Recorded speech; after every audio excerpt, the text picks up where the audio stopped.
ఈ అపాలజీస్ నేను చెప్పాల్సిన వ్యక్తులు ఎవరంటే, ఆ రోజు ఆ స్టేజీ మీద ఉన్న నా తోటి నటీనటులకు, ఆడబిడ్డలకు చెప్పాలి ఫస్ట్. ఆ పదాలు దొరలకూడదు. నా జీవితంలో ఎప్పుడు దొరలల అలాగా. 30 సంవత్సరాలైంది ఇక్కడికి వచ్చి నేను.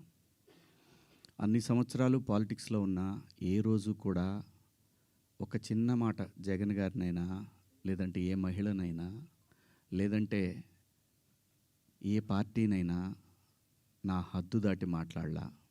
అలాంటిది మరి భగవంతుడు ఎందుకో అలా దొర్లిపోయింది. నాకు కాన్షియస్ ఎలా మిస్ అయింది అనేది చాలా బాధపడ్డాను. నాకు తెలుసు బయటికి రాగానే గెస్ట్తో అన్న, అబ్బాయి దొర్లేసాను అన్న. సో దానికి మీ అందరికీ సిన్సియర్ అపాలజీస్ చెప్తున్నాను, ఆ 2 పదాలకి, నా ఆడబిడ్డలకి.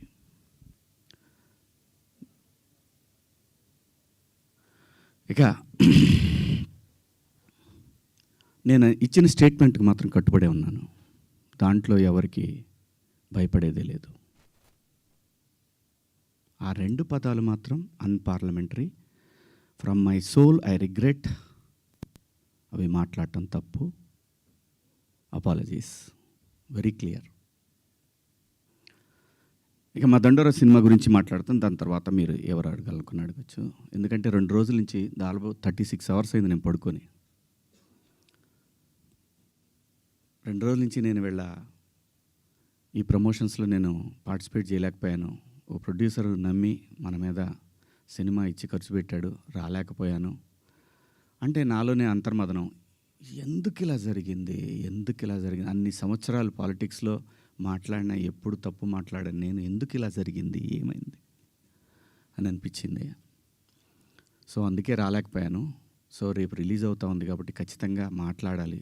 ప్రొడ్యూసర్ గారితో చెప్పి, సార్ నేను సినిమా ప్రమోషన్కి వస్తానని చెప్పి ఈ ప్రెస్ మీట్ అంటే ఆయన అన్నారు, ఎందుకులేండి అనవసరంగా మళ్ళీ కాంట్రవర్సీ అవుతుంది. లేదు, మీ దగ్గర డబ్బులు తీసుకున్నాను కాబట్టి నేను ఖచ్చితంగా మీ సినిమాకి నేను నా వంతు నేను ప్రమోషన్ చేయాలి అని చెప్పాను. గొప్ప జర్నలిస్టులు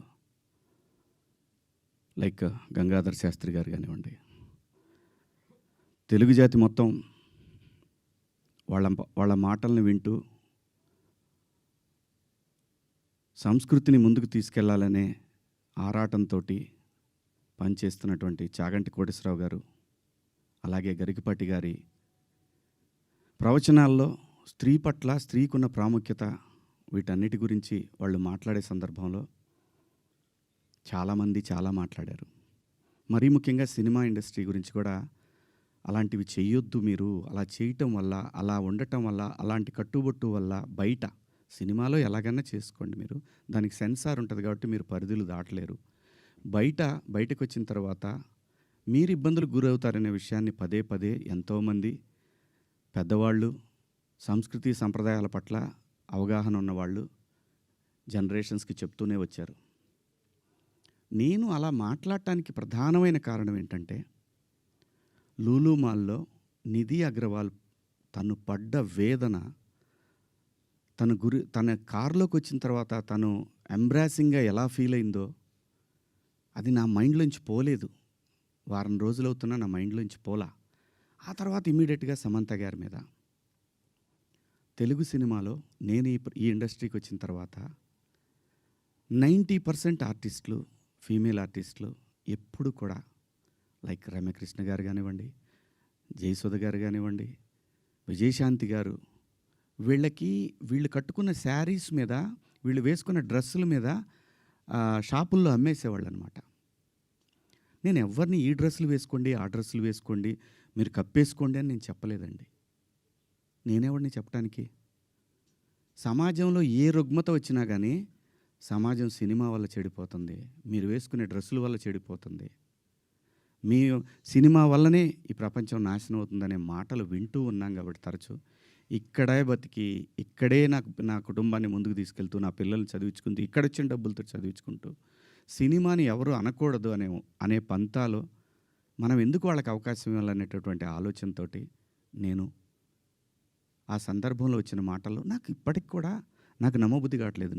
నేను ఆ 2 పదాలు నాకు ఎందుకు వచ్చినాయి.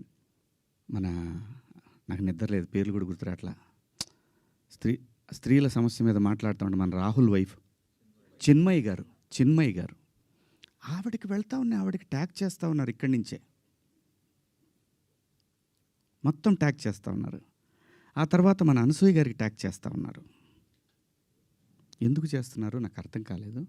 సర్లే ఏదో పాపం ఆవిడ మాట్లాడుతూనే ఉంటుంది ప్రతిసారి కూడా, తప్పేం లేదు. నా తరఫు నుంచి 2 పదాలు దొరికినాయి కాబట్టి ఐ హ్యావ్ టు బేర్. ఏదైనా బేర్ చేయాల్సిందే. మనం దాన్ని ఓట్రిచ్చి కొట్టినా దానివల్ల ఏం ప్రయోజనం లేదు. ఎందుకంటే తప్పు నా వైపు ఉంది కాబట్టి నేను సర్దుకొని వెళ్ళాలి, తప్పదు. క్షమాపణలు చెప్పాను, ఇంకా చెప్తాను కూడా. ఆ 2 పదాలకి నేను ఎప్పుడు సెట్ అవుతానో నాకు తెలియదు, నా మైండ్ ఎప్పటికి సెట్ అవుతుందో తెలియదు. అటువంటి పరిస్థితిలో ఉన్నా.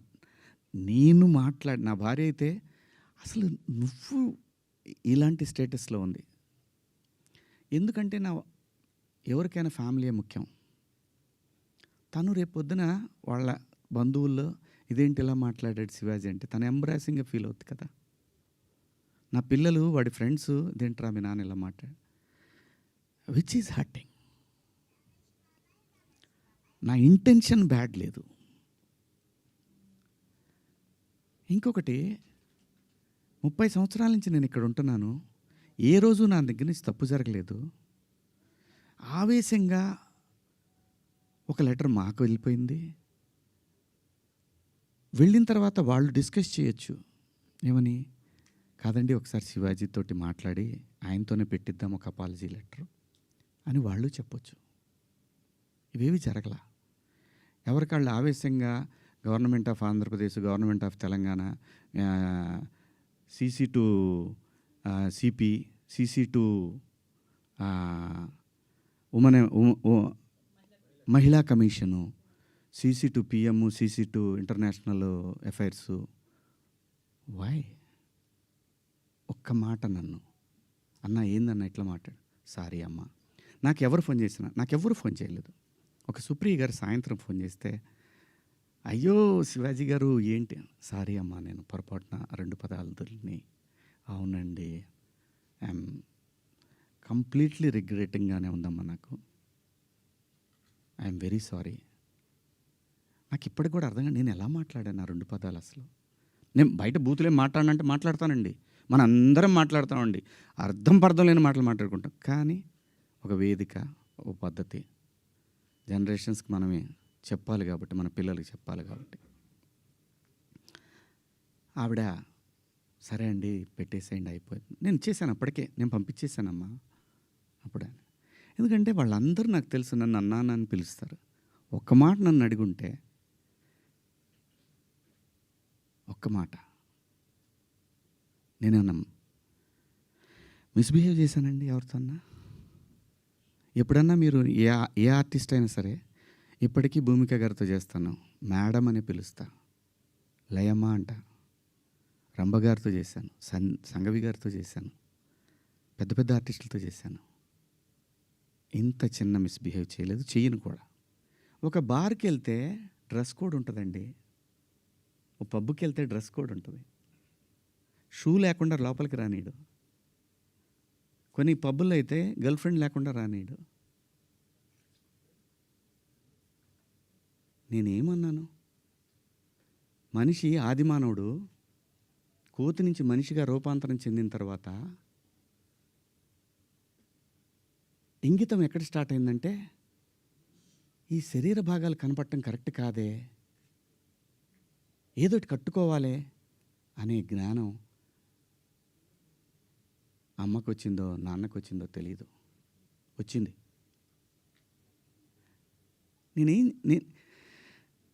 నా బాధ అంతా ఏంటంటే, నా వైఫ్ నా పిల్లలతోటి కరెక్ట్గా మాట్లాడలేకపోతున్నాను నేను. అది నా మిస్. వాళ్ళు నన్ను కన్సోల్ చేస్తున్నారు, వెళ్ళండి అని అంటున్నారు. అంటే ఎవరికో అయిందని కాదు, శివాజీ ఇలా మాట్లాడ్డే అని ఆ వైఫ్ని ఎవరన్నా అడుగుతారేమో అనే బాధ తప్ప నేను దేనికి భయపడేవాడిని కాదండి. తప్పు చేసినప్పుడు క్షమాపణ చెప్పడానికి కూడా ఒక క్షణం కూడా మనలో మనం కూర్చొని ఒక మాట అడిగితే సింపుల్గా, అమ్మా నన్ను క్షమించండి, నా వల్ల ఈ 2 పదాలు దొర్లినాయి అని చెప్పేదానికి దాన్ని చాలా దూరం సాగదీశారు.